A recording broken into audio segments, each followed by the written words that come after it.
Stop.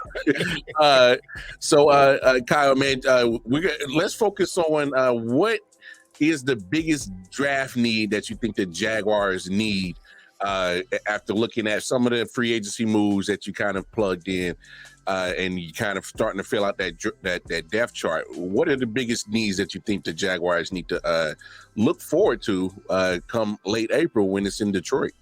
Listen, for my money, call me a little biased, but you see how I live there in the beef. If you're looking at the video, check the background, my commissioned painting and Aaron Evans original there of me in my playing days on the offensive line.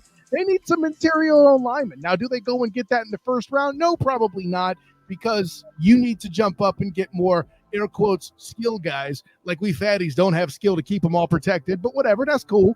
So with all that in mind, I could see getting a wide receiver in this draft. That makes a lot of sense. All I hear about is how deep they are at that position. If they were opting to get some sort of edge rush help as a best available kind of guy for somebody that might drop to them at 17, I'm down with that. I think I hinted at cornerback earlier as I was pounding the table for last year. I wasn't really Bigsby on their pick like they made last year for Tyler Bigsby, and I think them picking up that certain tight end was a rather strange pick. See, I'm making dad jokes now to talk about two places where they could have gotten, and no offense, PT, but two places where they could have gotten Joey Porter Jr. and given a shot in the arm to this defensive secondary and opted to do it. Listen, I'm glad they kept it in the family for y'all. That's actually a player that belongs in the steel curtain environment, unlike Rusty, the point that Nick made earlier. But I'll say all this about that. That's where I live with those particular pieces.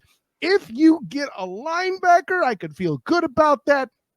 But overall, I think those are the main spots. You need some beef on either side. Probably an edge would be better so you can do more with Trayvon Walker inside. He's not that you're mad at a guy like Walker for getting double digits for sacks, but that's not his job. Mm-hmm. And Aiden Hutchinson being the pick for Mel up there in Detroit, everybody's trying to beat that over the Jags' head. That they did something wrong. They were looking for a guy that could do a lot of things and stop the run. At the time he was drafted, he had to get Jonathan Taylor, this Derrick Henry guy who's now PT's problem up there in Baltimore.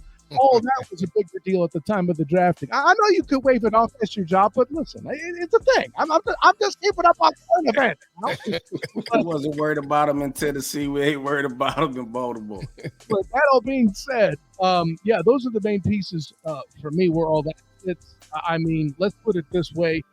People are going to talk about how the receiver core was mismanaged money-wise, but when Doug Peterson came in, you had to overpay to get Zay Jones in the building. You had to overpay to get Christian Kirk in the building and have that receiver core round out to be a good group. When Marvin Jones left, you had the opportunity to replace him. Ridley, you were ready to pay him, just not what the Titans did. Good gravy. No.